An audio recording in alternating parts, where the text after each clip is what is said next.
सहनाववतु सहनौ भुनक्तु सह वीर्यं करवावहै तेजस्विनावधीतमस्तु मा विद्विषावहै।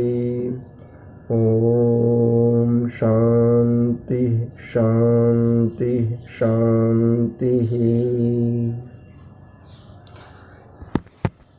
हम गीता स्वाध्याय में श्रीमद् भगवद गीता के द्वितीय अध्याय के 41 श्लोक पर्यंत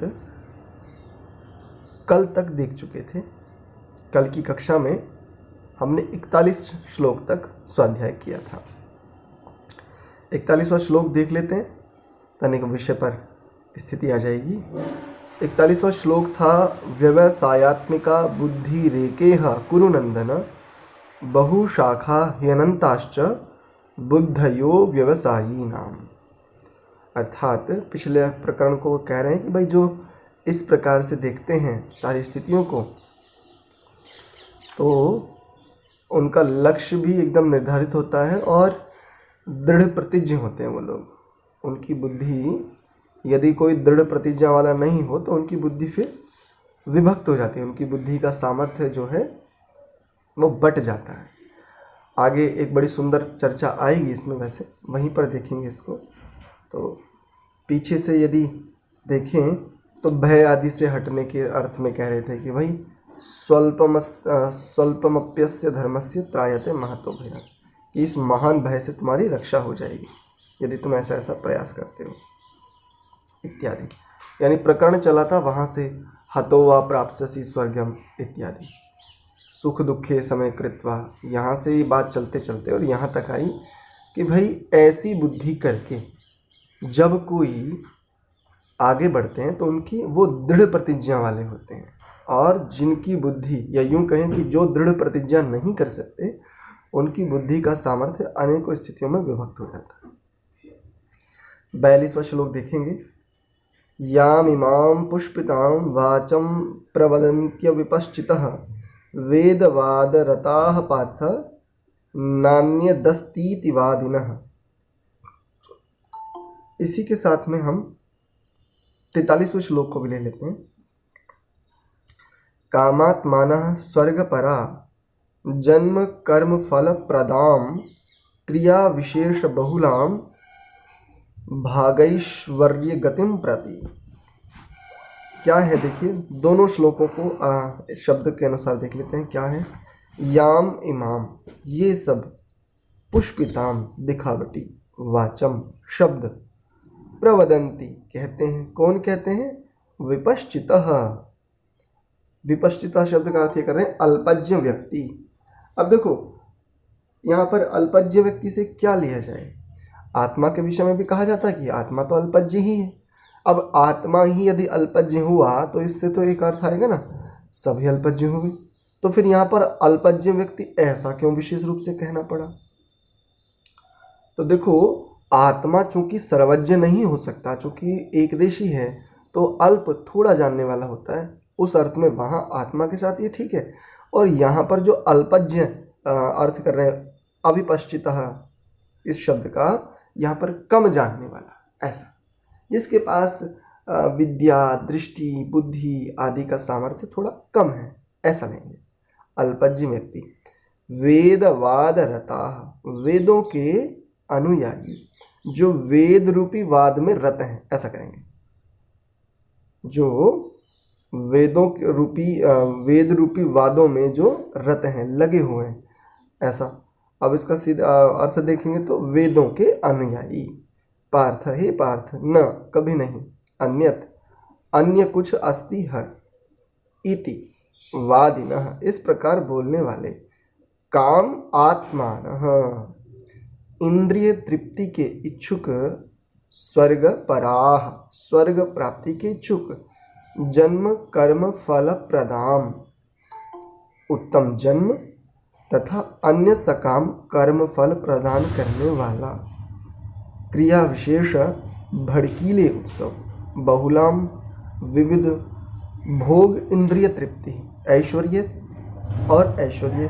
गतिम, गति में अर्थ में लेंगे तो प्रगति, प्रति की ओर। समझ में नहीं आता कि ये क्या कहना चाहते हैं। देखिए पहले इन्हीं के अर्थ को ले लेते हैं। कह रहे हैं अल्पज्ञानी मनुष्य वेदों के उन अलंकारिक शब्दों के प्रति अत्यधिक आसक्त रहते हैं। अल्पज्ञानी जो मनुष्य होते हैं वेदों के उन अलंकारिक शब्दों के प्रति अत्यधिक आसक्त रहते हैं। जैसे स्वर्ग कामो यजेत, कि स्वर्ग की कामना वाला क्या करे, यज्ञ करे इत्यादि। तो ये कैसे हैं, अलंकारिक शब्द हैं। तो उनको कह रहे हैं कि भाई जो अल्पज्ञानी मनुष्य होते हैं ना, जिनको आर पार, जीवन के आर पार देखने की दृष्टि जिनके पास नहीं होती, ऐसे जो मनुष्य हैं वो वेदों के जो अलंकारिक शब्द हैं उन्हीं के प्रति बहुत अधिक आसक्त हो जाते हैं। कौन कौन से, तो देखो बता रहे हैं, जो स्वर्ग की प्राप्ति, दिव्य जन्म और अनेकों प्रकार की सिद्धियां अर्थात शक्तियां इत्यादि के लिए विविध सकाम कर्म करने की संस्तुति करते हैं। संस्तुति का अर्थ है अनुमोदन करना, समर्थन करना, उसके प्रति झुकाव ज़्यादा होना। इंद्रिय तृप्ति तथा ऐश्वर्यमय जीवन की अभिलाषा के कारण वे कहते हैं कि इससे बढ़कर और कुछ नहीं। अब यदि पीछे वाली बात को देखें तो पीछे वाला जो प्रकरण चलता आ रहा है, अर्जुन ने युद्ध करने के लिए मना किया, भगवान कृष्ण उसको कह रहे हैं क्लब्यम्मा गमा इत्यादि। वहाँ से चर्चा चलते चलते फिर बताया कि आत्मा मरता नहीं है, आत्मा काटा नहीं जा सकता, आत्मा को सुखाया नहीं जा सकता इत्यादि। और फिर धर्म बताया कि भाई तुम्हारा धर्म है युद्ध करना, और क्षत्रियों को यदि धर्म युद्ध करने का अवसर मिले तो ये उनके जीवन की साफल्यता है इत्यादि। अब चलो इसके पिछले श्लोक में भी यदि देखें तो वहाँ पर भी एक बात समझ में आ जाती है कि पिछली वाली बात को ही केंद्र बना करके इन्होंने कहा कि भाई दृढ़ प्रतिज्ञ कोई भी व्यक्ति तब होता है जब इस प्रकार से वो विचार करता है।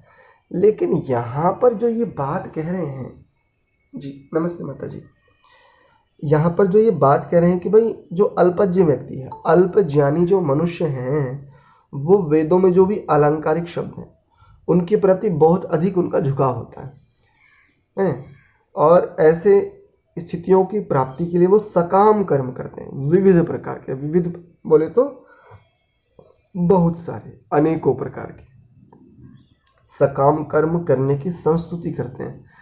यानी स्वयं तो करते ही हैं, स्वयं तो उसमें रत हैं ही, अन्यों को भी प्रेरित करते हैं। ऐसा सकाम कर्म क्या होता है, तो कर्म फल की इच्छा पर दृष्टि रखते हुए जो कर्म किया जाता है उसे कहते हैं सकाम कर्म। अब कर्म के फल पर दृष्टि ना रख करके केवल कर्म करने कि मुझे तो मेरा कर्तव्य है कर्म है, कुर्वन्नवेह कर्माणि, मेरे तो कर्तव्य हैं, आत्मा के लिए कहा कुर्वन्नवेह कर्माणि, मुझे तो कर्तव्य, मेरा तो कर्म ही कर्तव्य है, या यूं कहें कि मेरा कर्तव्य ही है कर्म। तो इस रूप में देखेंगे तो कर्तव्य पालन वो भी जो भी निष्काम दृष्टि से, निष्काम बोले तो अभी मैंने कहा ना कि जो कर्म फल की इच्छा का त्याग करते हो। देखो दोनों में थोड़ा सा ही अंतर है, लेकिन ये दृष्टि स्पष्ट होने में कई बार बड़ा समय लग जाता है। कर्म फल की इच्छा का त्याग, कर्म फल का त्याग नहीं कहा है, ध्यान से समझिए, क्योंकि अर्जुन भी एक प्रश्न उठाएंगे आगे कि यदि, तो कहेंगे कि यदि मनुष्य की दृष्टि कर्म फल से हट जाए तो कोई कर्म करेगा ही क्यों, ऐसा वो एक प्रश्न उठाएंगे। लेकिन यहाँ पर समझने की एक महत्वपूर्ण बात यह है, कर्म फल से विमुख होने की बात नहीं कही है, कर्म फल से मुक्ति की बात नहीं कही है, कर्म के फल के प्रति जो कर्म के फल की जो इच्छा है उस इच्छा का ना होना, यानी इच्छा रहित होकर के बस कर्म करते जाना। देखो इसमें क्या आनंद है, इसके दो लाभ होते हैं। यद्यपि ये बड़ी ऊंची साधना करनी पड़ती है तब ये स्थितियां आती हैं। परमात्मा की बृहद अनंत न्याय व्यवस्था में जो भी जीव जिस प्रकार के कर्म करेगा उसको वैसे ही कर्म फल बिल्कुल ठीक ठीक न्यायानुसार प्राप्त होंगे। किंतु सकाम और निष्काम जो कर्म है, इन दोनों में भेद क्या है वो ध्यान से समझिए। सकाम कर्म करने वाला जो व्यक्ति है वो क्लेशित होगा, वो क्लेशित रहेगा अधिकांश, क्योंकि जितनी उसकी अपेक्षा है ना। कर्म फल पर जब दृष्टि होती है, कर्म के फल की जब इच्छा होती है, उस पर दृष्टि होती है, तो वहां पर एक अपेक्षा होती है, क्या इतना होना चाहिए, मैं यदि इतना कर रहा हूं तो इतना होना चाहिए।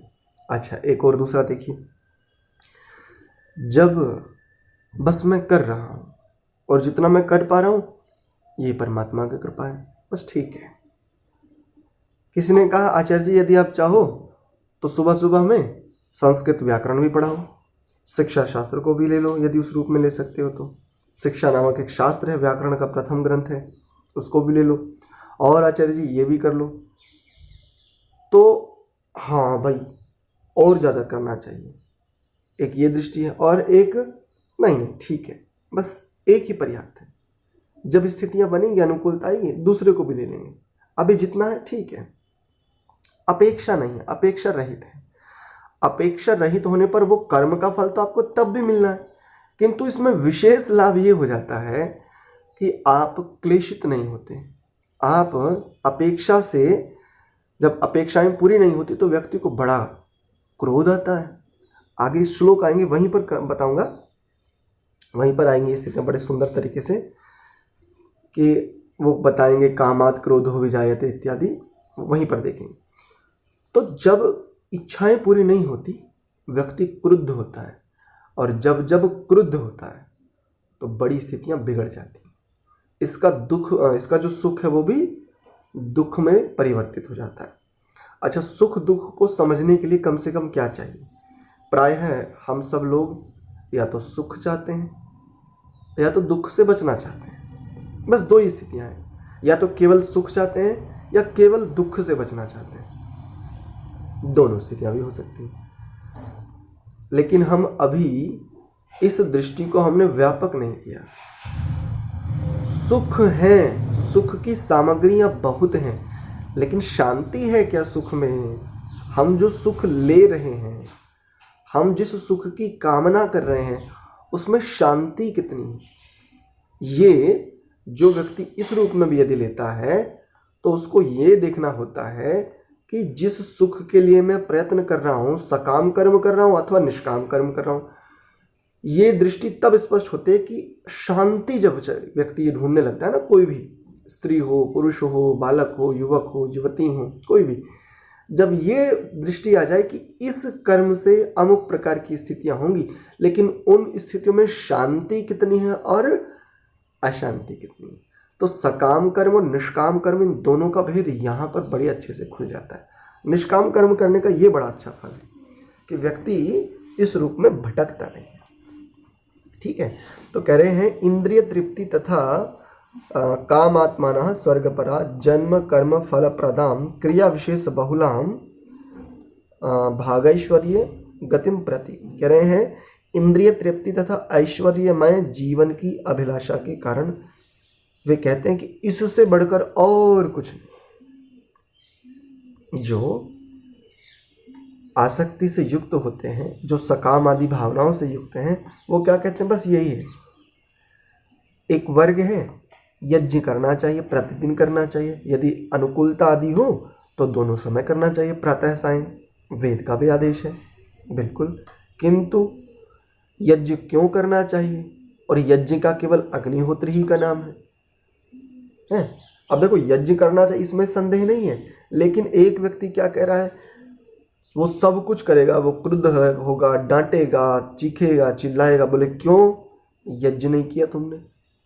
अब ये यज्ञ या ये जो अग्निहोत्र के प्रति इसकी जो ये इस प्रकार की स्थिति है, अग्निहोत्र तो करना चाहिए, इसमें तो कोई संदेह नहीं, किंतु इस रूप में जब अग्निहोत्र को ले रहे हैं तब समस्या हो जाती है।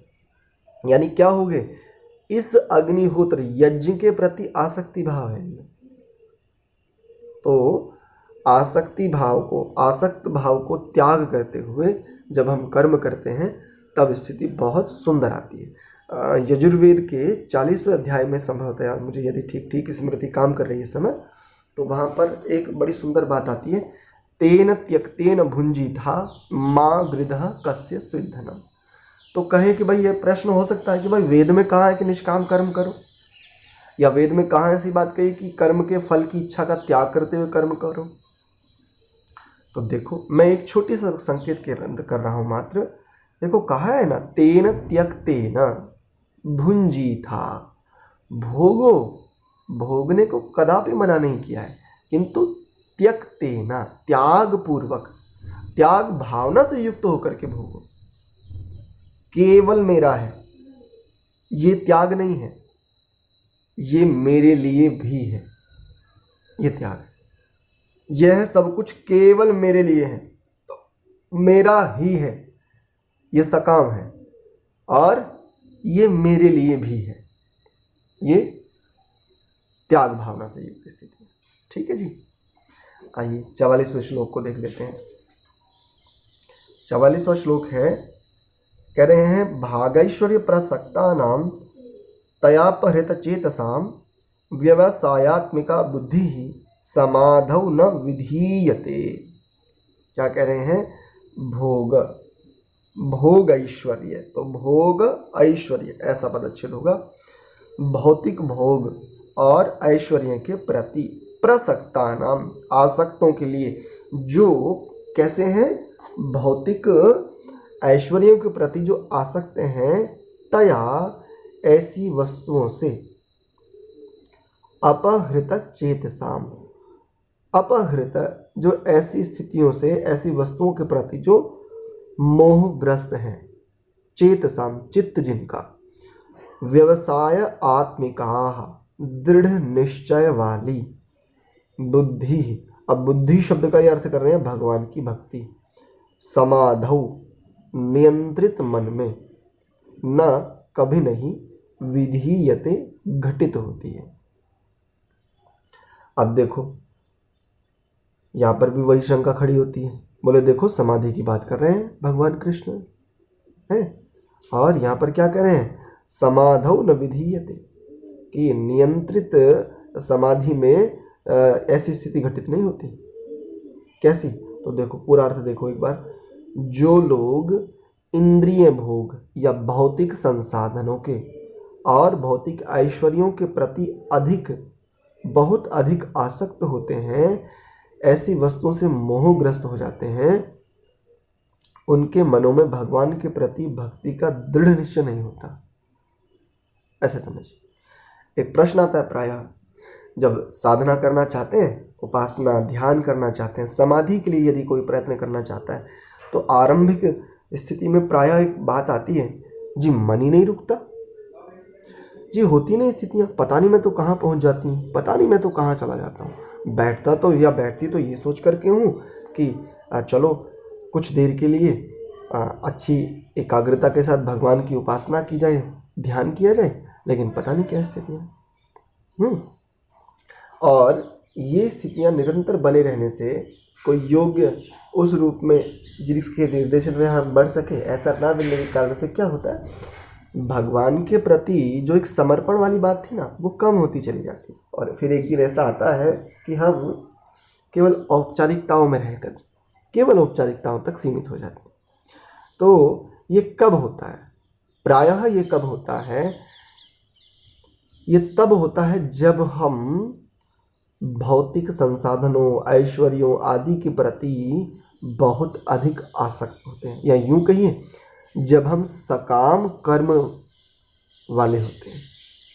जिस समय भी कोई भी चेतना अपने चित्त में मोह आदि आसक्ति जैसी स्थितियों को धर लेता है, तब वो निश्चित ही सकाम स्थिति वाला हो जाता है। और जो सकाम वाले हैं, सकाम कर्म वाली स्थिति जिनकी है, ऐसे लोगों की विषय में कह रहे हैं, ऐसे लोगों की क्या है? भगवान के प्रति जो एक समर्पण है ना, उनके प्रति जो एक अटल, जो एक ना डिगने वाला, अविचल, निश्चित, एकदम बिल्कुल प्राणों से भी अधिक प्रिय है, ऐसा है। मैं प्राण त्याग सकता हूँ लेकिन अपने प्रियतम को नहीं छोड़ सकता। मैं अपने प्रेमी को नहीं छोड़ सकता। ये मेरा तो जन्म, ये तो शरीर तो इस जीवन के लिए है। इस जीवन में हो सकता है प्रेमी साथ रहे, हो सकता है प्रेमी छूट जाए, हो सकता है माता लंबे समय तक बने रहे, हो सकता है मध्यकाल में ही वो देह त्याग कर चले जाए। पिता, पुत्र, पत्नी, इन सब से सुदीर्घ काल पर्यंत स्थितियां नहीं है, किंतु जब व्यक्ति ये देख लेता है कि ऐसा कौन है जिसके साथ मेरा निरंतर निरंतर अनंत समय तक, यानी काल के भी परे जिसके साथ मेरा संबंध है, जो मेरा प्रियतम है, ऐसी बुद्धि जब हो जाती है तो अब भौतिक स्थितियों के प्रति वो कैसे हो जाते हैं, ठीक है कोई बात नहीं। आचार्य जी, मान लीजिए एक बात कह रहा हूँ समझाने की दृष्टि से, आचार्य जी आप ना बड़े बहुत ही सामान्य रहते हैं, आपको ना थोड़ा सा और अच्छा बन के रहना चाहिए। हाँ ठीक है जी, कोई बात नहीं, जैसा है बस ठीक है। क्यों? बहुत अच्छा बनने से तात्पर्य क्या है?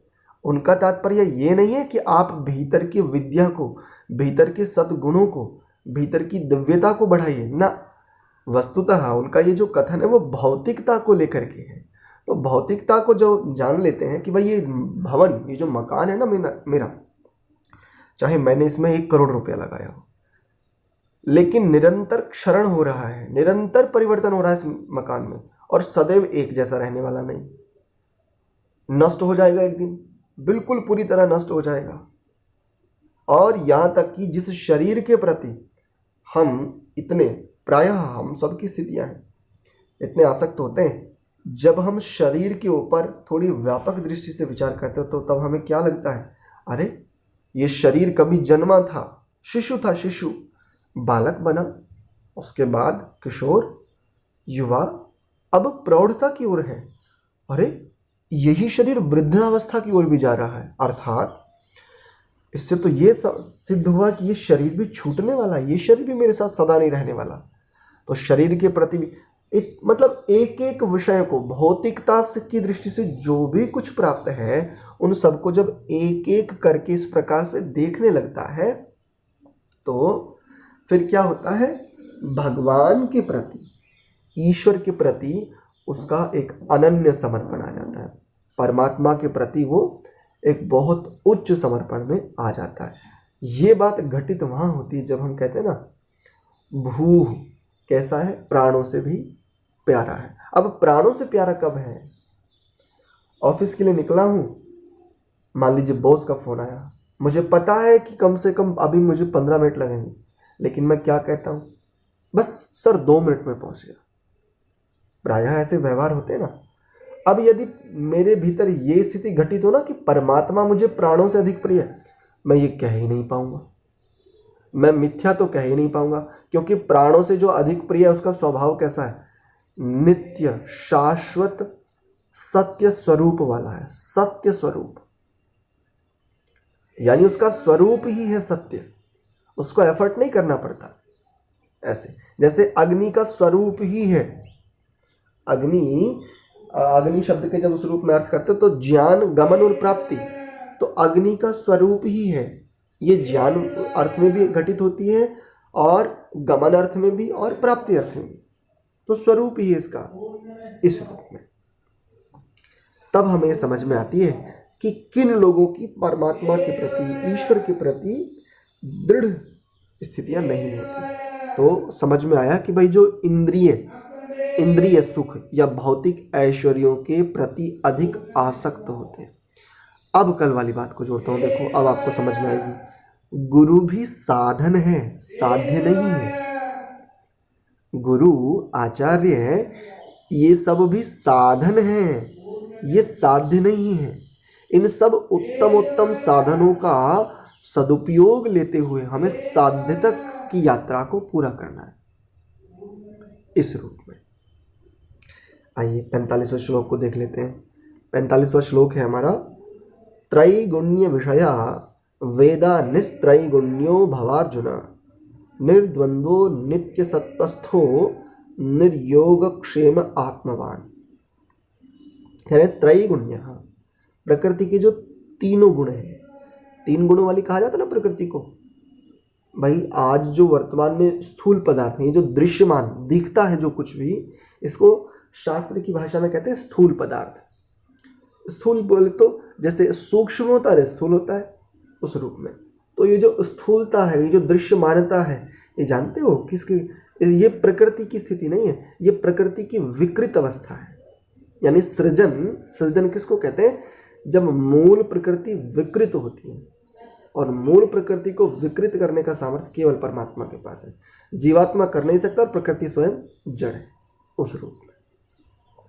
तो प्राकृतिक तीनों गुणों से संबंधित त्रैगुण्य विषयों में वेदाः वैदिक साहित्य निस्त्रैगुण्य प्रकृति के तीनों गुणों से परे भव अर्जुन। भव अर्थात जैसे कहते हैं ना, आयुष्मान भव, विद्यावान भव। तो भव अर्थात हो, लोट लकार अर्थ में प्रयोग है। तो भव अर्जुन, अकह से वर्ण दीर्घ लग गया, तो भव अर्जुन ऐसा था, तो हो गया भवार्जुन। हे अर्जुन, तुम कैसे हो जाओ? प्रकृति के तीनों गुणों से संबंधित विषयों में वैदिक साहित्य जो एक स्थिति को बताता है, कैसा? प्रकृति के तीनों गुणों से परे हो जाओ। इसी को कहते हैं गुणातीत। एक शब्द आता है ना, आपने में से कई ने सुना होगा, गुणातीत कहते हैं ना। तो तीनों गुणों से भी आगे की स्थिति, या यूं कह लीजिए जिसने प्रकृति पर अधिकार प्राप्त कर लिया हो, मन, इंद्रियां, बुद्धि, अंतःकरण, इन सब पर जिसने अपना नियंत्रण बना लिया हो, ऐसा। तो दूसरी पंक्ति देखिए, निर्द्वंद्व, द्वेष भाव से मुक्त। यहाँ पर द्वैत भाव से मुक्त कहा है। हाँ, द्वंद्व अर्थ को देखें तो हाँ, द्वैत भाव से मुक्त, निर्द्वंद्व। जैसे कहेंगे ना निष्पाप, तो पाप से रहित, ऐसे ही निर्द्वंद्व, द्वैत भाव से युक्त। कैसा? तो नित्य सत्वस्थ, नित्य शुद्ध सत्व में स्थित होना। जो योग दर्शन की कक्षा में पढ़ते हैं उनको पता है कि शुद्ध सत्व किस रूप में और किसको कहा है। ठीक है, वैसे देखें तो ये जो चित्त है ना, चित्त भी यदि मूल मैटर यदि इसमें देखें तो वैसे तो तीनों गुण पाए जाते हैं, लेकिन अधिकता से सत्व गुण अधिक पाया जाता है। और उस रूप में तो नित्य शुद्ध सत्व में स्थित, निर्योग क्षेम, लाभ तथा रक्षा के भावों से मुक्त, दोनों स्थिति से, निर्योग क्षेम, दोनों लाभ से भी और रक्षा के भावों से भी जो मुक्त है, आत्मवान, आत्मा में स्थित। पूरे को अर्थ देख लेते हैं एक बार पूरे श्लोक का, तब थोड़ी पकड़ में आएंगी स्थितियां। वेदों में मुख्यतया प्रकृति के तीनों गुणों का भी वर्णन हुआ है। देखो, मैं भी शब्द इसलिए जोड़ रहा हूं, क्या केवल फिर यदि ये लिया जाए कि वेदों में मुख्यतः प्रकृति के तीनों गुणों का वर्णन हुआ है, तो क्या आत्मा के विषय में चर्चा नहीं? क्या परमात्मा ने स्वयं के विषय में कुछ नहीं बताया वेदों में? क्या वृत्ति, आदि, व्यवहार, आचरण, इनके विषय में कुछ नहीं बताया? तो इसलिए मैं इसमें क्या लगा रहा हूं, ही शब्द जोड़ रहा हूं। तो वेदों में मुख्यतया प्रकृति के तीनों गुणों का भी वर्णन हुआ है। हे अर्जुन, इन तीनों गुणों से ऊपर उठो, निर्गुणातीत। ऐसा कहते हैं ना कि निर्गुण, अब निर्गुण पर अभी आऊंगा बाद में। एक होती है ना निर्गुण भक्ति, सगुण भक्ति, इस पर भी एक बड़ा विवाद खड़ा होता है। कुछ लोग हैं जो कहते हैं कि हम सगुण भक्ति के उपासक हैं, हम निर्गुण भक्ति के उपासक हैं, इत्यादि, इस पर आऊंगा।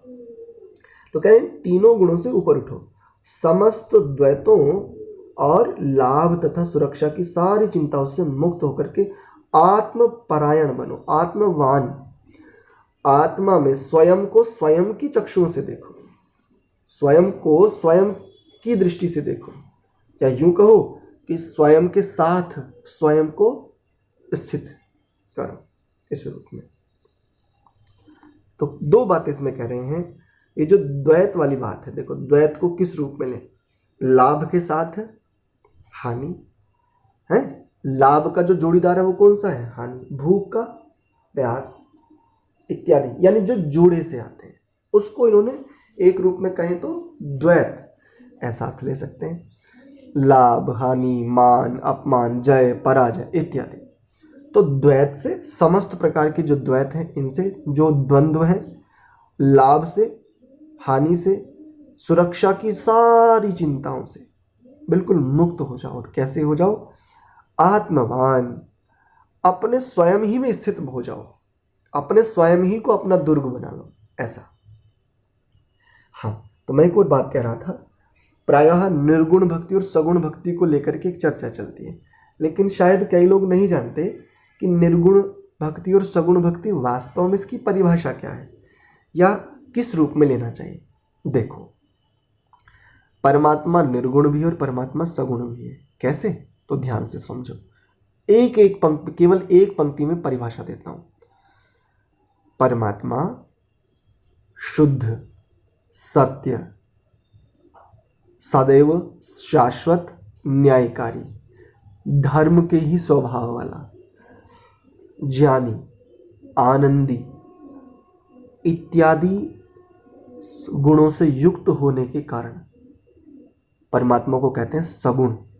अर्थात जिन जिन उत्तम गुणों से युक्त परमात्मा है, ऐसे जो परमात्मा को इन इन ज्ञानी है, सर्वज्ञ है, आनंदी है, न्यायकारी है, अर्थात इन इन गुणों से युक्त या इन इन गुणों वाला मान करके जो भी मनुष्य परमात्मा की उपासना करता है, वो क्या कर रहा है? सगुण उपासना कर रहा है, सगुण भक्ति कर रहा है। अर्थात जिन जिन गुणों से युक्त परमात्मा है। और चोरी, मिथ्या आचरण, अन्याय, हिंसा, अत्याचार, क्रोध, काम, लोभ, मोह है।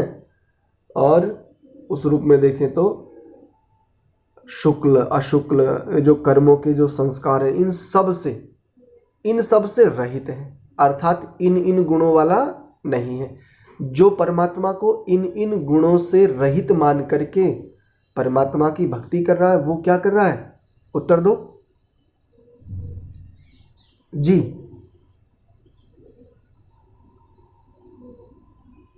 आप सुन पा रहे हैं मुझे?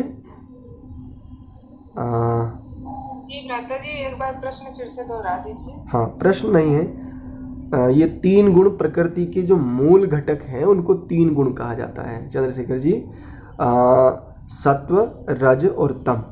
तो एक सूत्र भी देते हैं दर्शनकार, सत्व रज तम साम्य अवस्थायाम प्रकृति, कि प्रकृति कौन है? तो ये जो तीन गुण हैं, सत्व रज और तम, जिससे सारा का सारा संसार बना है, उनकी भी कैसी अवस्था का? साम्य अवस्था, उसको प्रकृति कहते हैं। हाँ, तो मैं ये कह रहा था कि जो परमात्मा को, भाई परमात्मा कैसा नहीं है? अन्यायकारी नहीं है, अज्ञानी नहीं है और द्वेष करने वाला नहीं है। और अर्थात ये है ऐसा मान करके जो भक्ति करता है, उपासना करता है, वो सगुण भक्ति कर रहा है। और ये परमात्मा नहीं है ऐसा मान करके जो परमात्मा की उपासना भक्ति कर रहा है, वो निर्गुण उपासना कर रहा है। ठीक है जी। तो ये कॉन्सेप्ट इस रूप में लेना चाहिए। लेकिन आपने जो बताया बहुत अच्छा लगा हमको, ये ठीक लगा। लेकिन कई लोग इसको साकार और निराकार भी मान लेते हैं। नहीं, वो गलत है ना? वो साकार और निराकार किस रूप में लेंगे? वो तो बिल्कुल ठीक ही नहीं है। वो तो ऐसे है जैसे अभी पीछे हमने देखो, पिछले वाले श्लोक में आया था ना, जहां पर इन्होंने क्या अर्थ किया था? कृष्ण भावना से युक्त, कृष्ण भावना अमृत में स्थिर, ऐसा अर्थ आया था ना पीछे। तो अब कृष्ण शब्द वहां पर कहीं भी नहीं पड़ा, कहीं श्लोक में भी नहीं और किसी अर्थापत्ति से भी नहीं निकलता। तो कृष्ण भावना में स्थिर या स्थित, ये तो बात कहीं भी नहीं आती। तो ये ठीक ऐसे ही है जैसे अनिरुद्ध एक दिन अभी कह रहा था, उसकी एक वीडियो वायरल हुई थी अभी, कोई पंडित जी उसके पास ही बैठे थे, तो उसको थोड़ा धमकाया भी था कि तुम अनर्थ कर रहे हो, अयम अनर्थः, तो इत्यादि वहाँ पर चर्चा थी। तो वो भी कह रहा था और बाद में वो शायद त्रिपाठी थे कोई जिन्होंने उनको डांटा था, तो बाद में कह रहा था कि भागवत के जितने श्लोक हैं वो सब क्या है? कृष्ण है। भागवत में जितने श्लोक हैं वो क्या है? कृष्ण है। और सारे श्लोकों के जो अर्थ हैं वो राधा है। अच्छा, इस बात को लेकर के वो क्या कह रहे हैं कि भावना अर्थ में मैं इसको स्वीकार कर लेता हूँ।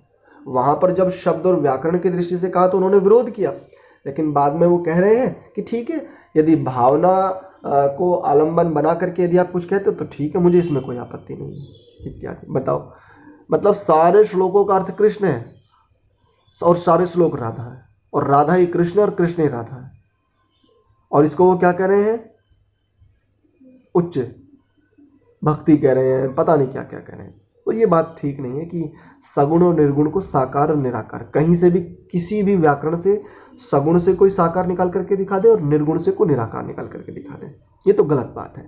जैसे कहते हैं ना सपरिवार, तो परिवार सहित अर्थ होता है इसका।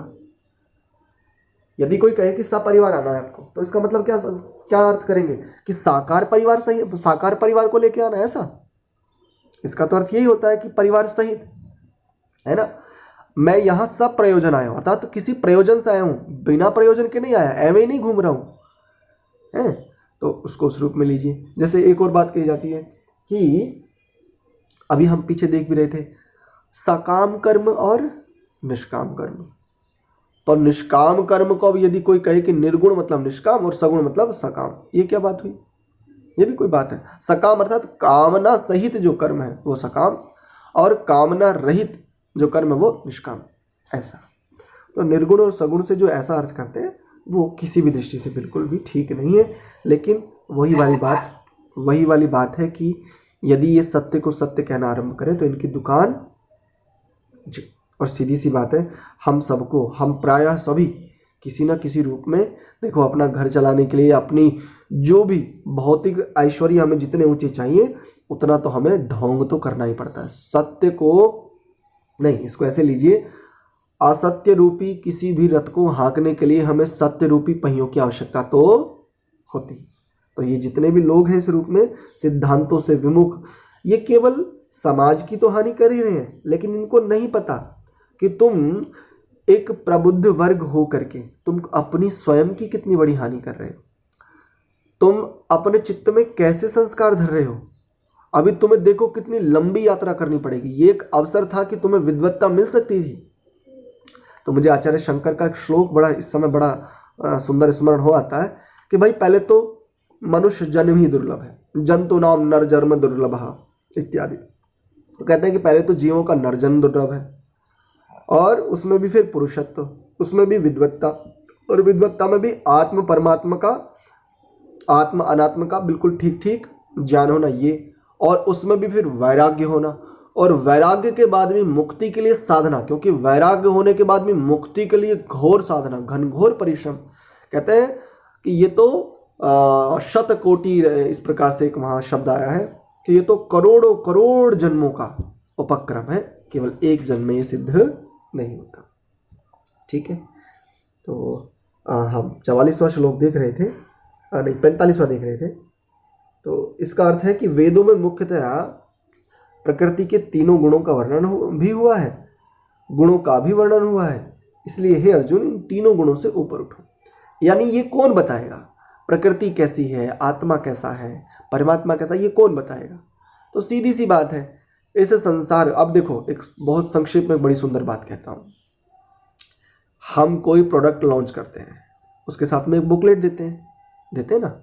अब परमात्मा ने ये सारा का सारा संसार लॉन्च किया, और इस संसार में, इस पूरे के पूरे संसार रूपी देखें यदि मार्केट में मनुष्य, पशु, पक्षी, जलचर, नभचर इत्यादि न जाने क्या क्या प्रोडक्ट लॉन्च किए। हाउ इट्स पॉसिबल दैट कि उसने कोई बुकलेट नहीं दी होगी? भाई सामान्य कंपनी वाले भी छोटे से छोटे प्रोडक्ट के साथ एक बुकलेट देते हैं, एक विवरण पुस्तिका उसको बोलते हैं, जिसमें पता होता है कि कैसे यूज करना और कैसे नहीं करना। तो जिसने ये सारा का सारा इतना बड़ा संसार बना करके दिया, जिसने मनुष्य देह प्रदान की, क्या उसने कोई कॉन्स्टिट्यूशन नहीं दिया होगा कि भाई संसार रूपी स्थितियों के लिए ये कॉन्स्टिट्यूशन है, ये संविधान है? तो जो लोग भी इस प्रकार का कथन करते हैं कि भाई अल्लाह ने बाद में दिया, ये अल्लाह का अंतिम कलाम है, ये गॉड ने दिया, ये जीसस ने दिया, ये उसने दिया, ये मैंने दिया, ये तैने दिया इत्यादि, ये ठीक ऐसे ही है कि ये भी अपने लिए बहुत गहरी खाई खोदना है। भाई प्रोडक्ट लॉन्च किया आज से करोड़ों साल पहले, 1,97,08,53,123वां वर्ष समय चल रहा है। यानी मनुष्य देह कब आया? लगभग 2 अरब वर्ष पहले। और कमाल की बात, मुल्ला जी के घर में कुरान कब उतारी, उसको ज्ञान कब दिया, उसको कॉन्स्टिट्यूशन कब दिया, केवल 1450, लगभग 1450 साल पहले, शायद 1456 साल हो गए हैं इस्लाम को इस धरती पे आए। कमाल की बात है। मतलब मुल्ला जी को केवल भगवान ने, या यदि थोड़ी देर के लिए मान भी ले कि अल्लाह ने मनुष्य यानी मनुष्य देह ये प्रोडक्ट तो लॉन्च कर दिया 2 अरब साल पहले है, और अपना इल्हाम, अपना कॉन्स्टिट्यूशन, अपना संविधान, अपनी बुकलेट कब दी, बताओ जी, इतने साल बाद। अच्छा, कुरान में एक बात आती है, जो अल्लाह को ना माने और अल्लाह के कलाम को ना माने वो कैसा है, काफिर। तो देखो, मोहम्मद की माँ काफिर, मोहम्मद के बाप काफिर, मोहम्मद के दादा, अच्छा उसकी पीढ़ियाँ, उसकी पीढ़ियों की पीढ़ियाँ सब काफिर थे। भाई कुरान का ही जो एक, वो कहते हैं कि भाई ये सिद्धांत है, वस्तुतः इसको वो सिद्धांत बताते हैं। तो यदि थोड़ी देर के लिए उनके इस नौटंकी को यदि सिद्धांत माने भी, तो उन्हीं के सिद्धांत से उन्होंने तो अपने पूर्वजों की तो बैंड बजा के रख दी। भाई उन्हें तो पता ही नहीं चला कि अल्लाह का जो इल्हाम है वो कुरान है। मोहम्मद से पहले, क्योंकि वो इल्हाम किसको मिला, मोहम्मद को, और मोहम्मद से पहले जितने भी लोग हैं उनको तो वंचित कर दिया ना, तो वो सब काफिर हुए। और काफिर हुए तो काफिर को जहां पाओ उसकी गर्दनें मापो, और ऐसा करने वाला गाजी। तो मोहम्मद ने अपने माता पिता, अपने पूर्वजों की गर्दनें क्यों नहीं मापी फिर। तो एक प्रकरण में जब हसन और हुसैन और वो सारी की सारी स्थितियां आती हैं, तो समझ में आता है कि मोहम्मद ने बख्शा भी किसी को नहीं था, जिसने भी इस्लाम को मानने से मना किया। क्योंकि इस्लाम का कोई ऐसा मत समझिए कि बहुत ये दिव्य गुणों वाले, इस्लाम अगर पूरे संसार में फैला है तो ये केवल और केवल तलवार के बल पर या झुंड के आधार पर, झुंड बना करके किसी को भी दबाया, यानी भेड़िए की तरह उस तरह से वार करके, इस्लाम के फैलने के केवल यही कारण इत्यादि। ठीक है, तो इसको ऐसे ले लीजिए, निर्गुण और सरगुण इस रूप में लेना चाहिए। सगुण बोले तो ऐसे ऐसे गुणों से युक्त, गुण सहित, इन गुणों से युक्त परमात्मा है, ऐसा करने वाला सगुण भक्ति करता है। और ये गुण परमात्मा में नहीं है। परमात्मा अल्पज्य नहीं है, परमात्मा एक देशी नहीं है, परमात्मा जन्म नहीं लेता है, परमात्मा को कभी घाव नहीं होते, उसका क्षरण नहीं होता है इत्यादि, उसको क्लेश नहीं होता, ऐसी स्थितियां परमात्मा में नहीं है। तो ये है निर्गुण उपासना या निर्गुण भक्ति। तो 46वां श्लोक देखिए,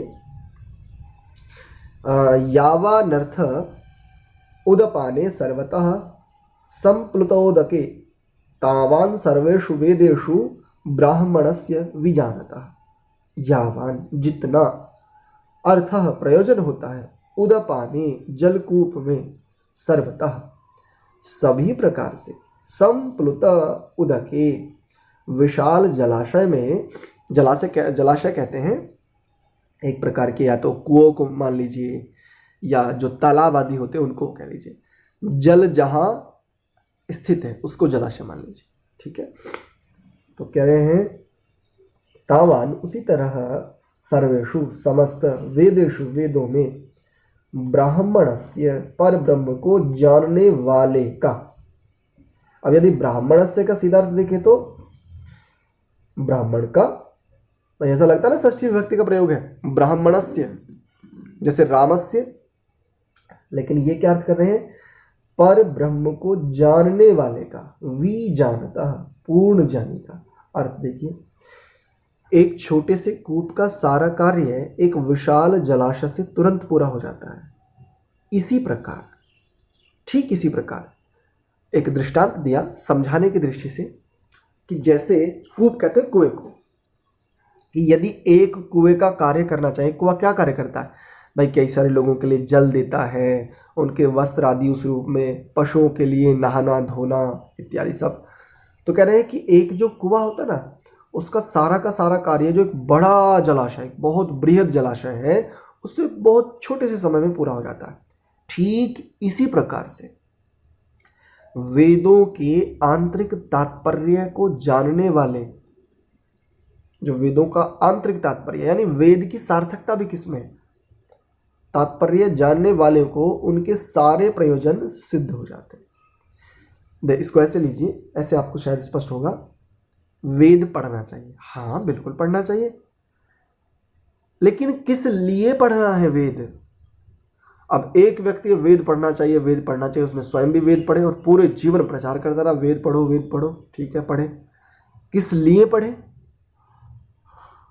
ये प्रश्न आता है। ठीक है, मान लिया वेद पढ़ने चाहिए, संसार में कैसे रहना कैसे नहीं रहना, क्या करनी है क्या अकरनीय है, किसकी आज्ञा और किसका निषेध है, इसको जानने के लिए हमें वेद पढ़ने चाहिए, बिल्कुल माना। लेकिन क्यों? प्रयोजन क्या है, तात्पर्य क्या है वस्तुतः? तो तात्पर्य तो पता होना चाहिए ना। अब कहा भाई प्रातः काल उठना चाहिए, क्यों उठना चाहिए? बोले बस उठना चाहिए, ये भी कोई बात है? मैं तो नहीं उठता या मैं तो नहीं उठती। पहले आप उसके लाभ गुण दोष कुछ तो बताओगे कि भाई प्रातः उठोगे तो आपको ये लाभ होगा, ये गुणों की प्राप्ति होगी, नहीं उठोगे तो ये दोष तुम्हारे जीवन में रहेंगे इत्यादि। तो ठीक ऐसे ही वेदों का भी कोई तात्पर्य तो होना चाहिए ना, वेद अध्ययन का उस रूप में। मैं इस बात को क्यों कह रहा हूं? विद्या ज्ञान भी साधन है, ज्ञान से मुक्ति, ज्ञान मुक्ति नहीं है। यदि न्याय दर्शन की भाषा में देखें तो वो ज्ञान से मुक्ति कहते हैं, ज्ञान को मुक्ति नहीं कहते। मैंने चारों वेद पढ़ लिए, मैं मुक्त हो गया, हुआ ही नहीं हूं। चारों वेदों को पढ़ने वाला, ये चारों वेदों को जानने वाला मुक्त हो जाता है ना। वेदों का तात्पर्य किसमें है, वेदों की सार्थकता किसमें है? ये जो कॉन्स्टिट्यूशन है जिसमें दो प्रकार की स्थितियां हैं, ऐसा करना चाहिए और ऐसा नहीं करना चाहिए, ये विधि और ये निषेध है, इसको क्यों, इसका साफल्य कब है? तो इसका साफल्य भी इसमें है कि हम ज्ञान से या ज्ञान के द्वारा संपूर्ण रिक्त हो जाएं, संपूर्णता में रिक्त हो जाएं, समस्त। तो वेद अध्ययन इसलिए है। कोई वेद अध्ययन कोई बस मान ले कि हाँ बस केवल वेद अध्ययन और यही है सब कुछ, तो वो भी कैसा है? वो भी सकाम कर्म है। अब देखो मैं बहुत ऊंची बात कह रहा हूं, शायद मैं ये नहीं कह रहा हूं कि वेद नहीं पढ़ने चाहिए, वेद नहीं पढ़ोगे तब भी दंड मिलेगा। जर्मनी में जाकर के यदि किसी का गला काट दो और कहो कि मुझे यहाँ के कॉन्स्टिट्यूशन के बारे में नहीं पता था कि यदि किसी का गला काटेंगे तो दंड मिलेगा, तो वो ये नहीं कहेंगे कि ठीक है आ जाओ पहले तुम्हें हम अपना कॉन्स्टिट्यूशन पढ़ाते हैं। वो क्या कहेंगे? भाई हमारे देश का संविधान है, हमारे देश का कॉन्स्टिट्यूशन है कि यदि यहाँ पर कोई ऐसा करता है तो ये अपराध और उस अपराध की ये सजा है। ठीक परमात्मा की व्यवस्था में भी ये नहीं कह सकते कि परमात्मा मैंने तो वेद पढ़े नहीं थी इसलिए मेरी तो गलती को माफ कर दो। अल्लाह बड़ा दयालु है, कैसा कर देता है? माफ कर देता है। पूरे दिन कुछ भी करो, शाम को अल्लाह तौबा कर लो, भगवान से क्षमा मांग लो, भगवान तो बड़ा दयालु, क्षमा कर देता है। अरे भगवान यदि क्षमा करेगा, यदि किए हुए अपराधों को, किए हुए कर्मों का ठीक ठीक फल नहीं देगा तो उसका न्याय नष्ट नहीं हो जाएगा। और परमात्मा को हम अभी कह रहे थे कि परमात्मा में कोई भी स्थितियां परिवर्तित नहीं होती, पूर्णता ही तो इसमें है कि वो शुद्ध न्याय ही करे। अब शुद्ध न्याय ही करेगा तो किसी भी किए हुए कर्म का विपरीत फल देगा, तो ये कोई न्याय तो नहीं रहा ना। अब जब न्याय नहीं रहा तो सीधी सी बात है, परमात्मा का यदि न्याय भंग हुआ तो फिर पूर्ण कहाँ रहा? वो तो अपूर्ण हो गया, उसमें तो विकार आ गया, वो अविकारी कहाँ बचा फिर? उसको परमात्मा को हम अविकारी कहते हैं ना, निर्विकार कहते हैं। तो निर्विकार वो, उसमें तो विकार आ गया, उसने अपने न्याय को भंग कर दिया। यानी मनुष्यों के लिए न्याय का उपदेश कर रहा है और स्वयं अन्याय कर रहा है, क्योंकि भक्त ने प्रार्थना की कि मैंने ये पाप कर दिया, अब मुझे क्षमा कर दे। तो ये बात ठीक ऐसे ही है। तो वेदों का तात्पर्य भी किसमें है? वेद अध्ययन करना चाहिए बिल्कुल, क्योंकि जब तक वेद अध्ययन नहीं करेंगे तो ये पता ही नहीं चलेगा जीवन में क्या करनी है और क्या अकरनी है। ठीक, कोई नई यदि वेद पढ़ता कहे भाई मुझे तो आज तक जीवन में पता ही नहीं चला वेद क्या कहता है जीवन के विषय में, तो वो ये नहीं कह सकता मुझे, चूंकि मुझे पता नहीं था तो इसलिए मुझे कोई दंड या मुझे कोई पुरस्कार नहीं मिलेगा ना। जो जैसा जितना करेगा उसको वैसा तो मिलेगा। वेद पढ़ोगे तो जान करके बच सकते हो, वेद नहीं पढ़ोगे तो बचने का कोई प्रश्न ही नहीं है। ठीक है, तो उस रूप में कह रहे हैं कि जैसे एक छोटे से कुएं का कार्य एक बड़े जलाशय से थोड़े से समय में पूरा हो जाता है, ठीक है ऐसे ही जो वेदों के आंतरिक तात्पर्य को जानते हैं। वेदों की सार्थकता भी किसने, वेद अध्ययन भी क्यों करना है, जीवन की समूची सार्थकता किसमें है। तो जो इन बातों को जानता है, जो इस प्रकार से व्यापक दृष्टि से या यूं कहें कि एक तटस्थ दृष्टि से देखता है समस्त स्थितियों को, वो क्या है, उसके सारे प्रयोजन सिद्ध हो जाते हैं, इहलोक के भी और जिसके लिए वो यात्रा कर रहा है इस मनुष्य देह में, उस रूप में। तो आज हमने 46 श्लोक पर्यंत देखा। आगे का जो अध्ययन है वो हम कल देखेंगे, और कल एक बड़ा सुंदर श्लोक आएगा, कर्मण्येवाधिकारस्ते मा फलेषु कदाचन इत्यादि। तो कल हम इसको देखेंगे, और आज की स्वाध्याय को यहीं विराम देते हैं। आपका यदि कोई प्रश्न आदि है तो आपके पास 8 से 10 मिनट है, पूछ लीजिए। कोई शंका, कोई प्रश्न यदि किन्हीं का है तो पूछ सकते हैं। जी, प्रश्न इससे संबंधित तो नहीं है, लेकिन कल से मन में एक प्रश्न चल रहा था, तो आप लोगों के साथ साझा करना चाह रही हूँ। जी, शायद मुझे भी समाधान मिल जाए। एक समाज में एक जैसे कहावत प्रचलित है कि नारी नरक का द्वार। ये कहावत कब से कैसे प्रचलित हुई, क्योंकि ऐसा हमारी संस्कृति तो नहीं कहती है। इस विषय में क्या कहना चाहेंगे आप? हाँ, आचार्य शंकर के विषय में ऐसा कहा जाता है, किंवदंती प्रचलित है, म्यूट कर लीजिए। हाँ, ऐसा कहा जाता है कि आचार्य शंकर ने ऐसा कहा था, नारी नरकस्य द्वारम, नरकस्य इदम द्वारम, इस प्रकार से उन्होंने नारी के लिए ऐसा कहा था। और उनके जीवन में कोई घटना ऐसी घटी थी। वस्तुतः हमारे इतिहास में कई लोग ऐसे हुए जिन्होंने नारी को लेकर के बड़ी तीखी आलोचना की है। आचार्य चाणक्य, भगवान शंकर जिनको शंकराचार्य भी कहते हैं, आदि शंकराचार्य जिनको कहते हैं, और इस प्रकार के 2-3 लोग और हुए। तो इन विचारों के साथ एक समस्या रही, नारियों से, स्त्रियों से ये थोड़ा उस रूप में मैं कहूँ कि ये प्रताड़ित हुए बेचारे। एक तो ये दृष्टि है। दूसरा, नारी को नरक का द्वार कहना, तो तुमने तो नरक के द्वार से फिर जन्म लिया है भाई। यदि नारी नरक का द्वार है तो तुमने जन्म कहां से लिया? आकाश से आए हो, किसी पेड़ पे लटके हुए थे? एक यहां पर प्रश्न खड़ा होता है कि नारी को यदि आप मानो कि भाई नरक का द्वार है, तो नारी यदि नरक का द्वार है तो तुम तो नरक में 9 महीने तो तुम वहां रहे हो। और उसी जिसको नारी को आप नरक का द्वार कह रहे हो, आचार्य शंकर भी बचपन में माता का स्तनपान तो किया होगा। अरे नरक के द्वार का स्तनपान कर रहा है, कमाल की बात है, नहीं करना चाहिए। और माता से जाने ना जाने क्या क्या कर्म करा रहा है। माता शौच साफ करती है, उसकी गंदगी हटाती है, उसको स्तनपान कराती है, उसको नहलाती है, धुलाती है, कमाल की बात है। यदि नारी नरक का द्वार ही है तो फिर ये क्यों करते हो? फिर आकाश में लटको ना, फिर कहीं किसी पेड़ पे लटको, वहां से कहो परमात्मा से कि परमात्मा अपने संविधान को बदल, अपने इस व्यवस्था को बदल। हम ये नारी तो नरक का द्वार है, हम इसके गर्भ में नहीं आना चाहते, हमें तो तू किसी पेड़ वेड़ पे लटका दे, वहां से हम जन्म लेना चाहते हैं। तो ये तो एक प्रकार से इस रूप में। दूसरा रहा प्रश्न ये कि यदि इसको समझने का यत्न किया भी जावे तो केवल नारी को ही नरक का द्वार क्यों माना जाए? फिर भाई यदि ये कहा जाए कि नारी पतन, नारी को उस रूप में जो कुछ उसको ऐसा कहूँगा कि कुछ बनावटी साधक होते हैं जो नारी से बहुत दूर भागते हैं, लेकिन उन भले लोगों को उनके पास मतलब नारी का नाम सुनते ही वो ऐसे फुदक जाते हैं जैसे पता नहीं उनको 440 वोल्ट का झटका लगा हो, उनको किसने तार छुआ दिया हो। स्त्री का नाम लेते तो अरे अरे अरे उनकी सारी साधना, मतलब हंस भी नहीं सकते, ऐसे लोग होते हैं। और वो क्या कहते हैं इस बात को, हम साधना कर रहे हैं।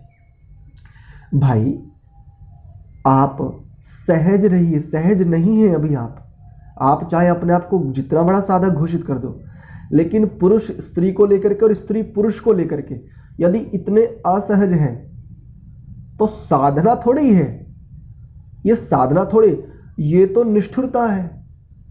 सहजता, चूंकि यदि आगे देखेंगे, आगे आएगा भी योगस्थ कुरु कर्माणि, और पीछे आ भी गया एक श्लोक आया था ना, सुख दुखे समय कृत्वा। तो समता का मतलब क्या होता है? सहजता, सहजता। तो जो साधना में बाधक मानते हैं वो उस रूप में इसको प्रस्तुत करते हैं कि नारी नरक का द्वार है। लेकिन विचार करना चाहिए। क्या केवल नारी ही कारण है? तुम्हारे अपने संस्कार, तुम्हारी अपनी वृत्तियां इसमें कोई कारण नहीं है? और यदि नारी उसमें कारण ही है, तुम वहां क्या लेने जाते हो? फिर क्यों जाते हो? यदि तुम्हें नारी नरक का द्वार लग ही रही है तो फिर अपने को दूर रखो, बिल्कुल दूर रखो। भोजन बनाओ स्वयं, सारे कार्य स्वयं करो। फिर जन्म भी क्यों लेते हो नारियों के गर्भ से? मत लो, इत्यादि। तो सहजता नहीं है, और जहाँ सहजता नहीं होती वहाँ उसको आप ये नहीं कह सकते कि ये उच्च स्थिति है। इसको तो एक सामान्य स्थिति कही जाएगी। और एक यदि उसमें कहा जाए तो हाँ, कुछ ऐसी स्थितियाँ आती हैं कि नारी की जो अत्यंत समीपता है वो व्यक्ति को, साधक को कई बार भटका सकती है। और ये केवल स्त्री के लिए नहीं, ये पुरुष के लिए भी। क्योंकि परमात्मा ने, या यूं कहें प्रकृति जो है ना, प्रकृति कैसी है? चमकीले पदार्थों से आवृत है, ढकी हुई है, सुनहरे स्वर्णिम है ये प्रकृति। प्रकृति में आकर्षण है। प्रकृति बोले तो स्त्री पुरुष की ओर आकर्षित होती है और पुरुष स्त्री की ओर होता है, और ये स्वाभाविक है, इट्स नेचुरल। इसमें असहज जो भी होगा वही समस्याएं आएंगी। भाई देखो, किसी भी, मैं एक बात कहता हूं उसको स्पष्टता से, जब कोई भी युवक अथवा कोई भी युवती, मैं जिस जीवन की जिस अवस्था में हूं, यहां तक के अनुभव के साथ एक बात कहना चाहता हूं। विवाह से पूर्व जो एक स्थिति होती है ना एक दूसरे को लेकर के, वस्तुतः वो पूरे देह को देखने का स्थिति नहीं है, वो जानना चाहता है बस। उसका देखना इसलिए नहीं है कि मैं पूरे देह को देखूं, पूरे देह को देखने का तात्पर्य है कि वो जानना चाहता है। वो जो एक सहजता, छुपे हुए के प्रति बहुत आकर्षण होता है। मैंने पिछले दिनों बताया था कि इधर आदिवासी कुछ जनजातियां रहती हैं, इधर अफ्रीका की साइड में, वहां लोग बिल्कुल नग्न रहते हैं, स्त्री पुरुष। आज तक एक बलात्कार की घटना वहां पर नहीं है, बिल्कुल नग्न रहते हैं, स्त्री पुरुष, बच्चे, युवतियां, युवक, बिल्कुल।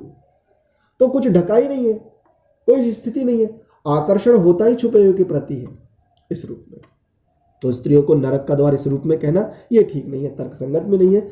दोनों एक दूसरे के लिए आकर्षण का केंद्र होते हैं, और यदि ये आकर्षण ना हो तो संतानोत्पत्ति नहीं हो सकती और अन्य जीवन के सुख है।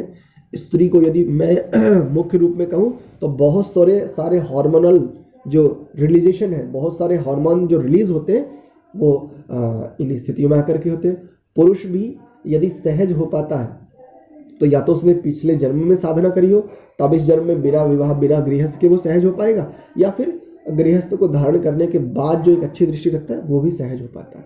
मैं स्वयं के विषय में कहूँ तो मेरी सहजता नहीं थी, ज्ञान तो था, एक जानकारी तो थी, लेकिन सहजता नहीं थी गृहस्थ से पूर्व। आज किसी भी विषय पर मैं बहुत ही एकदम स्पष्टता से, सहजता से चर्चा इसलिए कर लेता हूँ क्योंकि आज मैं गृहस्थी हूँ, एक अनुभव है और छुपा हुआ कुछ नहीं बचा। और तभी कह पाता हूँ, कहना दूसरी बात है और उसको जीना दूसरी बात है। ये बात कह देना कि मेरे से बड़ी आयु मेरे माता की जैसी है, मेरी समान आयु में जो मेरी पत्नी को छोड़ करके वो मेरे लिए बहन जैसी है, और जो मेरे से छोटी आयु वाली वो मेरे लिए पुत्रियाँ हैं, मेरी पुत्री जैसी है, ये कहना बड़ा सरल है। लेकिन इसको जीने के लिए जो सहजता चाहिए ना, वो नारी को नरक का द्वार समझ करके तो नहीं आ सकती।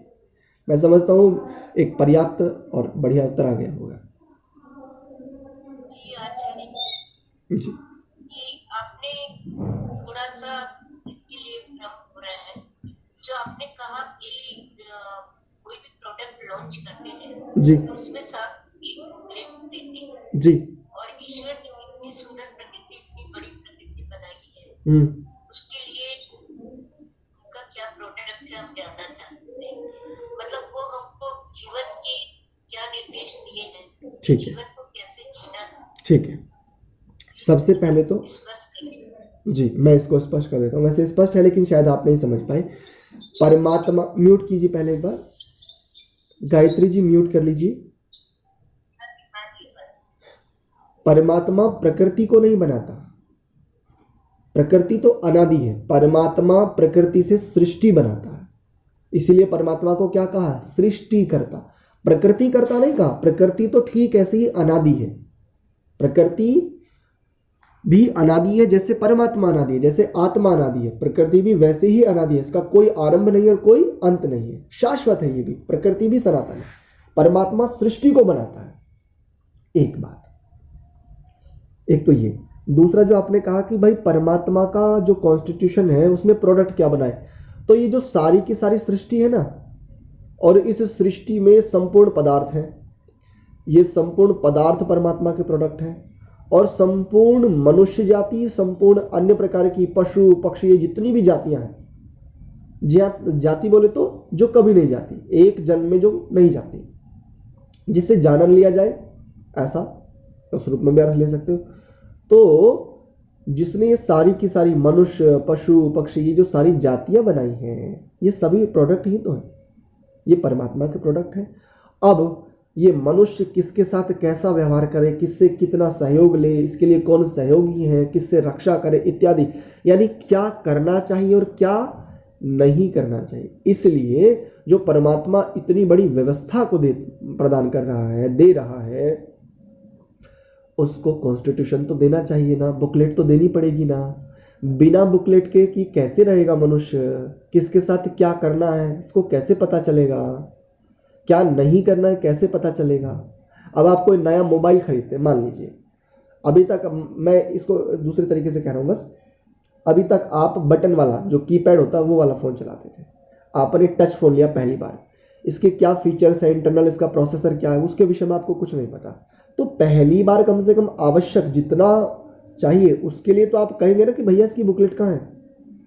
बस ऐसे ही क्या विधि, अर्थात विधि कहते हैं करना, और निषेध क्या है, क्या नहीं करना।